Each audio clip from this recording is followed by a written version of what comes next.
Hello students, पिछले video में हम क्लास 10 के चैप्टर 4 का एक्सरसाइज 1 के कुछ क्वेश्चन को सॉल्व करके दिखाए थे और यह दिखाए थे कि चेक करके कि वह क्या क्वाड्रेटिक इक्वेशन है या नहीं है। आज की वीडियो में हम एक्सरसाइज 4.1 का वर्ड प्रॉब्लम सॉल्व करेंगे और आप ध्यानपूर्वक इसे देखिए और समझिए। बहुत इजी क्वेश्चन होता है अगर आप इसको समझ पाएंगे तो स्टूडेंट्स, सबसे पहले देखते हैं कि इसका पहला क्वेश्चन क्या है। वर्ड प्रॉब्लम का पहला क्वेश्चन है, इसको represent the flowing situation in the form of quadratic equation. इसको रिप्रेजेंट करना है फ्लोइंग सिचुएशन को in the form of quadratic equation, यानी क्वाड्रेटिक इक्वेशन के रूप में इसको केवल फॉर्म करना है। तो देखते हैं क्या है कि the area of rectangular plot is 528 meter square. The length of the plot is one more than twice its breadth. One more than twice its breadth. We need to find the length and breadth of the plot. अब हमें जो है इसका length और breath find out करना है। तो सबसे पहले स्टूडेंट्स हम क्या करते हैं कि इसका इक्वेशन फॉर्म करते हैं। यहां एरिया है और उसका ब्रेथ दिया हुआ है। सबसे पहले हम लेट करते हैं, ये 2 का 1 नंबर है। आप 1 नंबर में देखें क्या है कि जब हम ब्रेथ को अगर x मानते हैं, let breadth be breadth of rectangular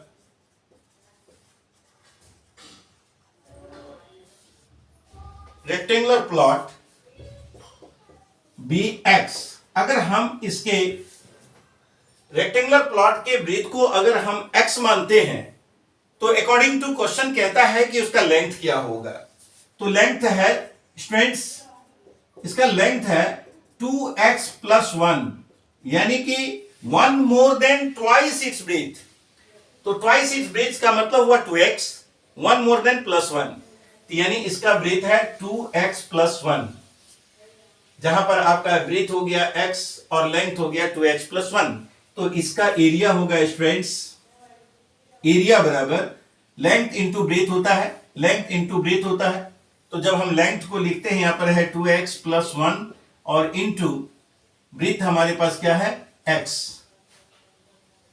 तो स्टूडेंट्स इसको जब सॉल्व करते हैं तो यह होता है 2x² + x और इसका वैल्यू आपको इक्वेशन के फॉर्म में दिया हुआ है, यानी कि एरिया इसका 528 दिया हुआ है, मीटर स्क्वायर है। तो आप इसको लिखेंगे 528, तो इसको इक्वेशन के फॉर्म में हम लिखेंगे 2x² + x और ये बराबर इतना है, माइनस जब इधर आएगा तो पहले एक बार आप बराबर लिख लें 28, तो 2x² + x - 528 = 0।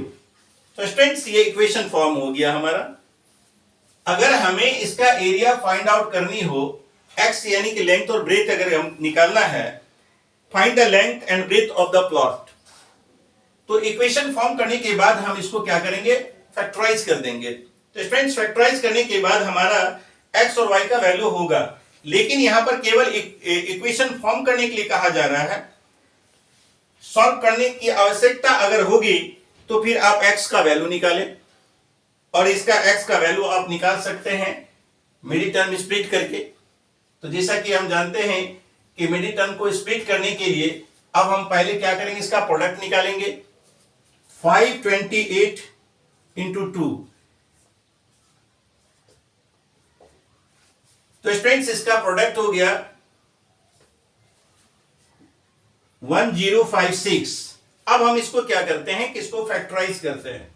तो स्टूडेंट्स 1056 को जब हम फैक्टराइज करते हैं, 2 5 = 10, 2 2 = 4, 2 8 = 2 2 = 4, 2 6 = 12, 2 4 =। तो स्टूडेंट्स इस तरह से इसको हम सॉल्व कर सकते हैं।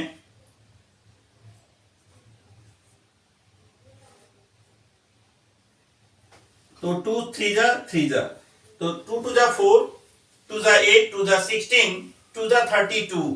तो स्टूडेंट्स यहां पर देखिए कि अगर यहां मिडिल टर्म एक 1 है इसका मतलब है कि दोनों का जो डिफरेंस है वह 1 का ही आना चाहिए, यानी इसका फैक्टर 33 और 32 जो कंसेक्यूटिव नंबर होगा, तभी दो कंसेक्यूटिव नंबर का डिफरेंस 1 होता है। तो स्टूडेंट्स यहां पर प्लस में है, इसलिए हम इसको लिखेंगे 2x square plus 33x minus 32x, जिसका डिफरेंस हमारे पास स्टूडेंट्स 1 आता है +1, लेकिन और इसका जो प्रोडक्ट है वह आपका -1056 के बराबर है। -5 to 8 = 0। और अगर आप इसका को सॉल्व करेंगे तो x केवल कॉमन ले सकते हैं यहां पर, 2x + 33 -32 अगर हम कॉमन लेते हैं स्टूडेंट्स तो क्या होता है कि यहां पर हमारे पास x + 33 हो जाता है = 0।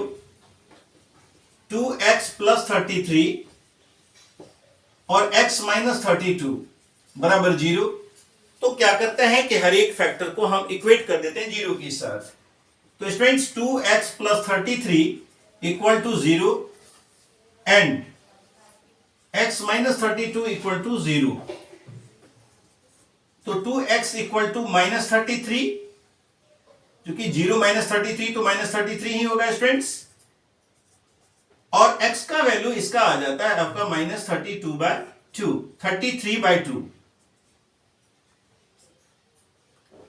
और यहां दूसरा x - 32, तो x बराबर हो गया 0 + 32 यानी 32, x का वैल्यू 32। तो स्टूडेंट्स यहां देखने वाली बात है कि यहां -33/2 है, और कभी भी लेंथ और ब्रेथ किसी भी रेक्टेंगल का माइनस नहीं हो सकता, यानी कि ये पॉसिबल नहीं है ना। लेंथ या breadth can not be negative, यानी ब्रेथ कैन नॉट, ये इसको हम लोग क्या करते हैं, ये नॉट पॉसिबल लिख देते हैं।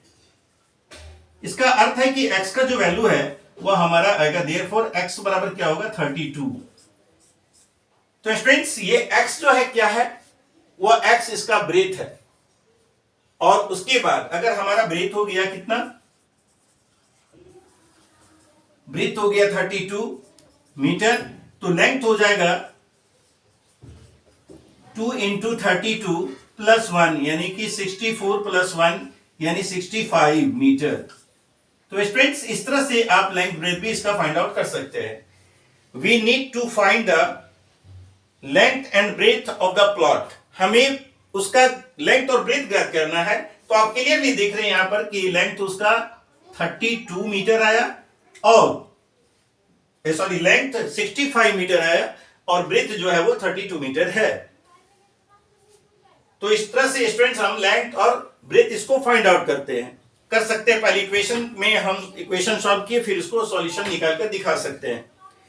तो नेक्स्ट प्रॉब्लम में क्या है स्टूडेंट्स, अगर हमारे पास सेकंड क्वेश्चन है कि product of two consecutive positive integer is 306 है, we need to find the integers. तो सबसे पहले हम यह देखते हैं कि प्रोडक्ट ऑफ एक let the smaller integer be, number 2 का let smaller integer be roman number में स्टूडेंट्स, और let smaller integer be x and then larger integer equal to क्या होगा स्टूडेंट्स, जैसा कि हम जानते हैं कि अगर इसमें x + 1 लिख सकते हैं, ये पॉजिटिव इंटीजर है, क्योंकि स्मॉलर पॉजिटिव इंटीजर हमारे पास है स्टूडेंट्स। पॉजिटिव इंटीजर में अगर एक x है तो उसका नेक्स्ट x + 1 ही होता है, यानी एक ज्यादा होता है, तो हम दूसरा x + 1 लिखते हैं, और अकॉर्डिंग टू क्वेश्चन कहते हैं देयरफॉर लिखते हैं। तो इक्वेशन फॉर्म होता है x × x + 1 इक्वल टू कितना है हमारे पास, प्रोडक्ट है 306। तो x × x² + x = 306। तो स्टूडेंट्स ये इक्वेशन हमारा क्वाड्रेटिक इक्वेशन फॉर्म हो गया, = 0। इस तरह से यहां भी हमारा दूसरा क्वेश्चन का इक्वेशन फॉर्म हो गया। अब उसके बाद हम देखते हैं कि इसको हम मिडिल टर्म स्प्लिट करके इसका फर्स्ट और सेकंड इंटीजर कैसे निकाल सकते हैं। तो देखते हैं। तो स्टूडेंट 306 को जब हम फैक्टराइज करते हैं तो क्या होता है, 2 1 जा 2, 2 5 जा 10, 2 3 जा 6, 2 7 जा 14, नहीं कटेगा स्टूडेंट 3 2 से, तो 3 से करते हैं 3 5 जा 15, 3 1 जा 3, और फिर 3 से लगाते हैं तो 3 1 जा 3, 3 7 जा 21। तो स्टूडेंट्स यहां देखते हैं 3 3 जा 9, 2 18, 2 जा 18, 9 2 जा 18 होता है। 18 और 17 यहां भी कंसेक्यूटिव जो है नंबर से ही इसका हम सम और डिफरेंस जो है 1 आ सकता है। सम तो नहीं, डिफरेंस इसका 1 आएगा। तो हम देखते हैं कि अगर एक फैक्टर हम 18 लेते हैं और दूसरा 17, तो उसका डिफरेंस 1 आता है और प्रोडक्ट उसका फिर हमारा 306 हो जाएगा। तो आइए स्टूडेंट्स यहां पर करते हैं कि x square plus 18x minus 17x minus 306 equal to 0। तो स्टूडेंट्स अब हम देखते हैं कि x और एक्स स्क्वायर प्लस 18x में हम क्या कॉमन ले सकते हैं, केवल x इसका हम कॉमन लेते हैं तो x प्लस 18 होता है, और फिर माइनस 17 जब हम कॉमन लेते हैं तो हमारे पास होता है x प्लस, आप 17 से इसको डिवाइड कीजिए स्टूडेंट्स, आपको आएगा 1 और फिर 8 यानी कि 18, x प्लस 18, x प्लस 18 को फिर हम कॉमन लेते हैं तो हमारे पास होता है x माइनस, ये यहां पर x माइनस 18 तो x माइनस 17, तो स्टूडेंट्स इक्वल टू 0। फिर हम दोनों ही टर्म को 0 के साथ इक्वेट करते हैं। देखते हैं क्या होता है, x प्लस 18 इक्वल टू 0, और ये भी कर सकते हैं x माइनस 17 बराबर 0। तो स्टूडेंट्स यहां क्या हो गया कि x का वैल्यू हो गया 0 माइनस 18 बराबर माइनस 18, और x बराबर 0 प्लस 17। तो स्टूडेंट्स इसमें दोनों ही इंटीजर अगर कहा जाता तो दोनों ही आंसर हो सकता था कि वो माइनस 18 और माइनस प्लस 1 करते तो माइनस 17 होता, ये दो भी हो सकता था जिसका प्रोडक्ट आता। लेकिन हमारे क्वेश्चन में कहा जा रहा है कि ये जो इंटीजर है वो पॉजिटिव है, यानी कहने का मतलब है कि हमारा आंसर माइनस 18 नहीं होगा क्योंकि ये नेगेटिव इंटीजर है। तो निश्चित रूप से यह आंसर जो है वह नॉट पॉसिबल लिखते हैं। और नेक्स्ट वाला जो नंबर है देयरफॉर x बराबर हमारा 17 आया, यानी कि हेंस क्या लिखेंगे कि फर्स्ट इंटीजर जो है हमारा, फर्स्ट इंटीजर जो स्मॉलर इंटीजर है वह है आपका 17, और सेकेंड इंटीजर जो लार्जर इंटीजर है वह है आपका 17 प्लस 1 यानी 18। आप देख सकते हैं स्टूडेंट्स कि आपका 17 और 18 इसका आंसर हो गया। इस तरह से भी आप आंसर निकाल सकते हैं, इस तरह सॉल्व करके। उसके बाद नेक्स्ट क्वेश्चन में है एज प्रॉब्लम। यहां है कि Rohan's mother is 26 older than. तो स्टूडेंट्स सबसे पहले आप देखिए कि ये क्वेश्चन 1 और 2 को यहां तो केवल इक्वेशन फॉर्म करने के बाद इसका सॉल्यूशन, यानी कि हमारे पास जो मांगा जा रहा है कि दोनों नंबर क्या है, इसलिए सॉल्व करके हमने आपको नंबर दिखा दिया कि ये नंबर इस तरह आप सॉल्व कर सकते हैं, फाइंड आउट कर सकते हैं। तो नेक्स्ट जो है वो हम देखते हैं कि क्वेश्चन नंबर 3 क्या है। 3 नंबर क्वेश्चन एज से रिलेटेड क्वेश्चन है। इस तरह के क्वेश्चन को आप क्वाड्रेटिक इक्वेशन में, लीनियर इक्वेशन में भी पढ़ते हैं, और क्वाड्रेटिक इक्वेशन भी आप में भी इसको आप सॉल्व करते हैं। तो स्टूडेंट्स इस क्वेश्चन में एज से रिलेटेड ये प्रश्न है। और आइए तीसरा नंबर क्वेश्चन देखते हैं जो एज से रिलेटेड है। Rohan's mother is 26 years older than him, यानी हिम मतलब रोहन के से उसकी जो मां है वह 26 साल बड़ी है। इसका अर्थ यह हुआ कि रोहन का एज को अगर हम x मानते हैं, अगर रोहन के एज को मान लेते हैं कि प्रेजेंट एज ऑफ रोहन जो है वह x है, let present age of Rohan be x years, तो मदर्स एज क्या होगा, तो मदर्स एज जो है उसका क्योंकि वो 26 साल बड़ी है, इसका अर्थ है कि रोहन के एज से 26 साल ज्यादा उसका है, इतना ईयर्स हो जाएगा, x प्लस 26 ईयर्स, क्योंकि वो उससे बड़ी है।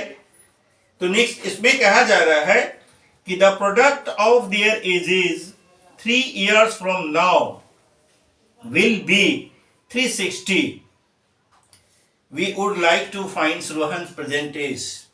तो स्टूडेंट्स अब कहता है कि 3 साल बाद, यानी कहने का मतलब क्या है कि 3 years from now, अभी से 3 साल बाद। तो सबसे पहले आते हैं कि आफ्टर 3 years जो है, 3 साल बाद रोहन का एज क्या हो जाएगा स्टूडेंट्स? रोहन का एज होगा x प्लस 3, क्योंकि अब से 3 साल बाद, अब से 3 साल बाद निश्चित रूप से 3 ईयर्स उसमें ऐड हो जाएगा, तो उसके मदर्स एज में भी तो इसका ऐड हो जाएगा, मदर्स एज हो जाएगा x प्लस 26 प्लस 3 यानी x प्लस 29। तो स्टूडेंट्स अब हमारे पास कह रहा है कि 3 साल के बाद जो उसके एज का प्रोडक्ट है, यानी कि the product of their edges in years 3 years from now will be 360। तो स्टूडेंट्स दोनों का जो प्रोडक्ट है देयरफॉर करके लिख सकते हैं कि x plus 3 into x plus 29 जो है वह प्रोडक्ट है 360 हो जाता है। तो स्टूडेंट्स अब हम फिर इसको इक्वेशन फॉर्म करते हैं, उसके बाद हम देखेंगे कि x का वैल्यू क्या होगा। x into x x square, x into 29x into 29 करेंगे तो 29x plus 3 into x 3x plus 3 into 29, तो स्टूडेंट्स 87 होता है इक्वल टू 360। तो स्टूडेंट्स अब हमारे पास फिर एक क्वाड्रेटिक इक्वेशन आ गया, x square plus 32x plus 87 minus 360 equal to 0। तो students x square plus 32x minus 3, इसको 7 में 3 माइनस करेंगे तो स्टूडेंट 3 होगा, फिर इससे कैरी बोरो किया हुआ है तो 15 होगा, 15 से 8 माइनस होगा 7 और ये हो गया 2 इक्वल टू 0। तो स्टूडेंट्स अब हमारे पास क्वाड्रेटिक इक्वेशन फॉर्म हो गया। अब इसको हम सॉल्व करते हैं, मिडिल टर्म में स्प्लिट करेंगे और फिर इसका हम सॉल्यूशन निकालेंगे कि कैसे हम x का वैल्यू निकाल सकते हैं। तो 273, तो स्टूडेंट्स ये हमारा जो प्रोडक्ट है ना वो माइनस 273 है। तो इसको फैक्टराइज करते हैं हम और देखते हैं, 2 से तो ये डिविजिबल होगा नहीं क्योंकि इसके लास्ट में 3 है, तो 3 से ट्राई करते हैं, 3 9 जा 27, 3 1 जा 3, फिर 7 से करते हैं स्टूडेंट्स, तो 7 1 जा 7, 7 3 जा, तो 3 7 जा 21 और 13 हमारा 2 फैक्टर आता है। अगर इसमें हम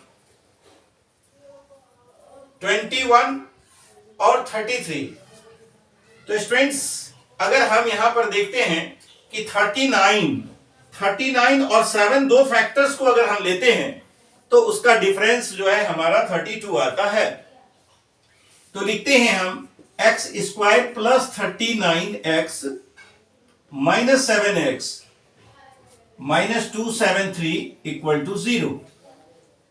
तो स्टूडेंट्स जब x इसका हम कॉमन लेते हैं तो हमारे पास होता है x प्लस 39, फिर माइनस कॉमन, माइनस इसमें 7 कॉमन लेते हैं, x प्लस हो जाता है हमारे पास 7 3 जा 21 और 7 9 जा 63 यानी x प्लस 13 भी आता है। तो स्टूडेंट्स अब x प्लस 13 को फिर हम कॉमन लेते हैं तो हमारे पास यहां लेफ्ट में x बचता है माइनस 7 इक्वल टू 0। यानी कहने का अर्थ है स्टूडेंट्स कि अब हम इसको 0 के साथ इक्वेट करते हैं और देखते हैं कि x का वैल्यू क्या हो सकता है।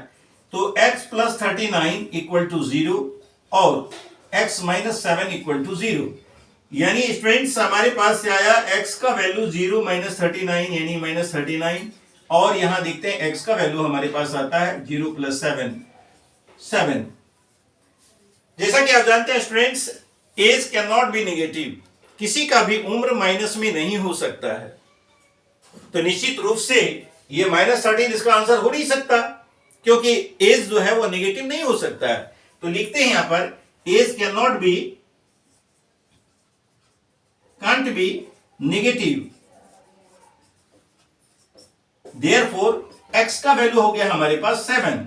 यानी कहने का मतलब है कि यहां जो रोहन का एज है वह है 7 इयर्स, और हमसे पूछा जा रहा है कि find the Rohan's percentage. We would like to find the Rohan's percentage, यानी स्टूडेंट्स रोहन का प्रेजेंट एज है 7 इयर्स, हेंस रोहन्स परसेंटेज आपका 7 इयर्स है। केवल रोहन का परसेंटेज पूछा जा रहा था। We would like to find Rohan's percentage, तो इस तरह से रोहन का प्रेजेंट टर्म निकालिए। अगर हमसे यह भी पूछा जाता कि उसकी मदर्स का जो है एज क्या है, तो फिर हम एक्स में 26 प्लस करके बता सकते थे। तो स्टूडेंट्स, तो अब हमारे पास लास्ट क्वेश्चन है और वह है क्वेश्चन नंबर 4। देखते हैं कि क्या है। लास्ट क्वेश्चन हम 4 सॉल्व करने का प्रयास कर रहे हैं। देखिए, तो स्टूडेंट्स 4 नंबर क्वेश्चन क्या है, देखिए 4 नंबर क्वेश्चन है, a train travels a distance of 480 kilometre at uniform speed. एक समान रफ्तार यानी गति से वह 480 किलोमीटर की दूरी को यूनिफॉर्म स्पीड से वो तय करता है। If the speed had been 8 kilometre less, अगर उसका स्पीड यानी रफ्तार जो है 8 किलोमीटर कम हो जाए, then would have taken 3 hours more to cover the same distance, तो उसी डिस्टेंस को कवर करने में इसे 3 घंटे का ज्यादा समय लगता है। We need to find the speed of the train, हमें जो है ट्रेन के स्पीड को ज्ञात करना है। तो सबसे पहले क्या करते हैं स्टूडेंट, मानते हैं लेट द यूजुअल स्पीड जो इसका ओरिजिनल स्पीड है, वह ओरिजिनल स्पीड को हम लोग जो है वह क्या करेंगे, let original speed of train be x kilometre per hour. x kilometre per hour है स्टूडेंट्स। तो टाइम टेकन टू कवर, यहां पर देखिए time to taken to cover, अगर इसका हम स्पीड को रिड्यूस करते हैं 8 किलोमीटर, तो इसका जो रिड्यूस्ड स्पीड है वो हो जाएगा आपका x minus 8 kilometre per our. तो जैसा कि जानते हैं स्टूडेंट्स कि जब आप किसी की रफ्तार को कम कर देंगे तो निश्चित रूप से समय ज्यादा लगेगा, और जो समय रफ्तार कम होने से लगता है वो ज्यादा समय लग रहा है, और जो यूजुअली जो ओरिजिनल स्पीड है उसमें कम समय लग रहा है। तो दोनों के समय का डिफरेंस यहां पर हमारे पास दिया हुआ है कि 3 आवर्स है। तो स्टूडेंट्स यहां पर हम देखते हैं क्या कि जैसा कि हम जानते हैं कि डिस्टेंस बाय स्पीड बराबर टाइम टेकन होता है। तो फिर हम क्या करते हैं कि 480 किलोमीटर हमें तय करना है। तो 480 किलोमीटर यानी डिस्टेंस है, और इस डिस्टेंस को अगर हम रिड्यूस्ड स्पीड से अगर डिवाइड करते हैं तो वह time taken, more time taken है, और इसका जो डिफरेंस है यानी 480 बाय x बराबर हमारे पास 3 घंटे का है। तो बस इससे आप इक्वेशन फॉर्म करें और x का वैल्यू निकालिए। देखते हैं क्या होता है कि अगर हम दोनों का एलसीएम लेते हैं स्टूडेंट्स, तो x इंटू एक्स माइनस 8 होता है। 1 बाय 1 अगर इसको डिवाइड करते हैं तो x माइनस 8 से ये कैंसिल हो जाता है, और ये x को 480 से हम मल्टीप्लाई कर देते हैं, माइनस फिर x से जब डिवाइड करते हैं तो ये 480 जो है वह मल्टीप्लाई हो जाता है हमारा x माइनस 8 में। तो ऐसे कॉमन लेकर भी बनाया जा सकता है स्टूडेंट्स, लेकिन आप इसी तरह से डिटेल देखें। तो देखते हैं क्या, अब हमारे पास 480x माइनस यहां भी 480x माइनस माइनस प्लस 8 को इसे मल्टीप्लाई कीजिए, 8 इंटू 0 0, 8 8 जा 64, 6 हमारे पास है, 8 4 जा 32 और 6 38 by x square minus 8x equal to हमारे पास 3 है। स्टूडेंट्स यहां देखिए कि 480x और 480x कैंसिल हो जाता है, इसको हम कैंसिल कर देते हैं। अब हमारे पास ऊपर में क्या बचा हुआ है, सिर्फ 3840 by x square minus 8x equal to 3। तो क्रॉस प्रोडक्ट जब आप निकालेंगे स्टूडेंट्स तो हमारे पास होगा 3x square minus 24x equal to 3840 और उसके बाद फिर हम 3x square minus 24x minus 3840 बराबर 0 करते हैं। तो इक्वेशन हमारा क्वाड्रेटिक इक्वेशन फॉर्म हो जाता है। अगर हम चाहें तो इस इक्वेशन को थोड़ा सिंप्लीफाई कर सकते हैं। इससे हम क्या करते हैं, 3 कॉमन ले लेते हैं स्टूडेंट्स। 3 कॉमन लेते हैं तो होता है हमारे पास X square minus 8x minus 3 1 जा 3 3 2 जा 16 सॉरी 3 2 जा 6 3 8 जा 24 0 इक्वल टू। तो स्टूडेंट्स यहां क्या हुआ कि हम इसको सिंप्लीफाई करके इस 3 को फिर हम ले जाकर राइट में 0 से डिवाइड करते हैं, यानी कि x square minus 8x minus 1280 बराबर 0 बाय 3 होता है। इस तरह से x square minus 8x minus 1280 हमारे पास ये आया है इक्वेशन। तो स्टूडेंट्स अब हम क्या करेंगे, फिर उसी क्रम से इसको मिड टर्म को स्प्लिट करेंगे, x का वैल्यू फाइंड आउट कर देंगे। तो देखिए क्या होता है कि 1280 है तो 1280 को हम फैक्टराइज करते हैं। 2 6 जा 12 2 4 जा 2 3 जा 2 2 जा 2 1 जा 2 6 जा और 2 8 जा 0। उसके बाद देखते हैं स्टूडेंट्स क्या हमारे पास 8x चाहिए। तो 8x के लिए 2 2 जा 4 2 जा 8 2 जा 16, फिर इसको डिवाइड कीजिए, आप कितना आता है 40।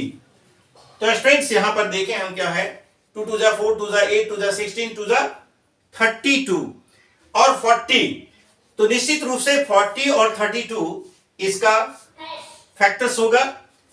तो माइनस है इसलिए हम पहले लिखते हैं x square minus 40x plus 32 equal minus 32x minus 1280 equal to 0।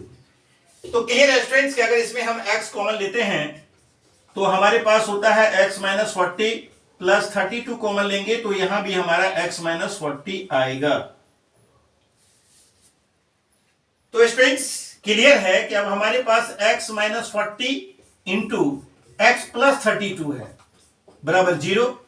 तो निश्चित रूप से x का वैल्यू 40 होगा, यानी हमारा जो ओरिजिनल स्पीड है, क्योंकि एक स्पीड माइनस में आ रहा है क्योंकि x प्लस 32 इक्वल टू 0 अगर हम करेंगे तो माइनस 32 आएगा, तो वो स्पीड नेगेटिव हो नहीं सकता। तो x बराबर हमारा हो जाएगा x बराबर x माइनस 40 बराबर 0 और x बराबर 40 और यहां स्टूडेंट्स x बराबर 32 बराबर 0, तो x का वैल्यू हमारा माइनस 32 आता है स्टूडेंट्स, जो नॉट पॉसिबल है।